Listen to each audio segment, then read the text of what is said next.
to share with y'all some things you may not know about what's happening in the North Carolina mountains in the aftermath of Helene. Here's number one. If you have friends or family that are headed into the mountains or who live there, the looting has picked up major steam. I was advised yesterday by a county sheriff to make sure that anybody out and about is carrying, and in his words, carrying with the safety off. There are very aggressive people out there, and I'm just going to go ahead and say this. It's not because they're necessarily awful. They're desperate. Desperate people do desperate things, y'all. And why are they desperate? Because there's no water in some of these communities. We have neighbors in North Carolina with no water. And all I can say is this: the government ain't coming to save you. Not now, not ever, because they don't care about you, the people, anymore. It is the citizens who are going to have to step it up.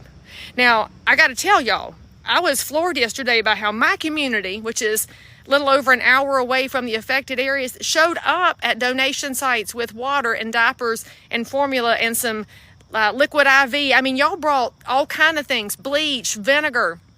You are ready to help, and we're going to take more donations today, and we're so grateful for everything because I'm going to get it into the hands of actual volunteers. And I was asking people, like, why are you bringing it to me? Some of y'all don't even know me. And they said, well, we don't trust the relief organizations anymore. Y'all, we have lost our organizations to grifters. We have lost our organizations to liars. And so we have to rely on each other because that's how this country was built. This country was built patriot by patriot. And I can tell you this, as a realtor, I know my realtors in the mountains, and I have talked to them, and they know the neighbors too.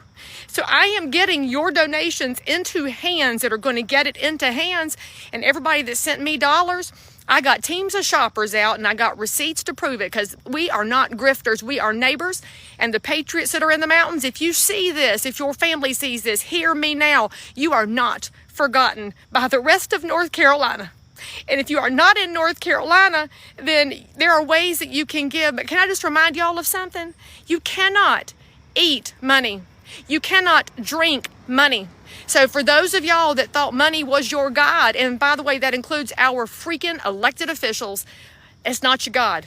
Told my girlfriend this morning while we were talking about this during our run, I said, tell your children, 'cause she's got grown children, this is why you keep a stash of water on hand. This is why you keep a stash of food on hand.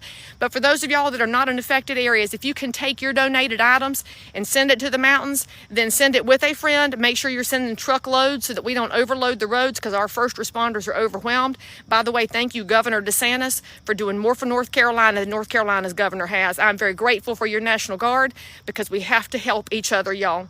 And I'm going to tell you something. If you will share this with somebody who doesn't know what's happening in North Carolina, they need to know. They need to know that there are entire towns gone. Chimney Rock is gone. A beautiful town. Swannanoa, gone. Montreat, gone. Other towns damaged beyond repair. That means our geography has changed, our culture is at risk, but most importantly, our people, our generational people have lost their generational homes. This ain't about your granite countertops anymore. Listen, y'all, listen. Tell somebody how they can help. I am but one resource. There are people I know all over North and South Carolina that have been gathering up goods and trucks. Somebody as far away as Massachusetts putting a truck together. Let me know. I can connect you to where to take things. The Baptists are doing a great job out of Boone. Samaritan's purse is on the ground. I trust those two organizations. I wish I had trust for more, because I don't trust this government, but I trust the people of North Carolina. Y'all, the biggest thing you can do, pray. Pray right now. Pray fervently that people will turn their hearts back to God, and pray for a hedge of protection around all those who have seen things they should never have to see. I'll tell you one more story before I hang up this video. I had a lady come to my donation site yesterday, and her grandson is 10 years old, living in the mountains with his mother, who works in a VA hospital. They're getting the kid out today to get him home because they can finally get him out. And they're worried because he has seen things he should never have to see. When you have children that are seeing bodies on the ground and towns gone, we're going to have to answer for that one day, y'all. Please pray. Please do something. And for those of y'all that have already done something, I can't thank you enough.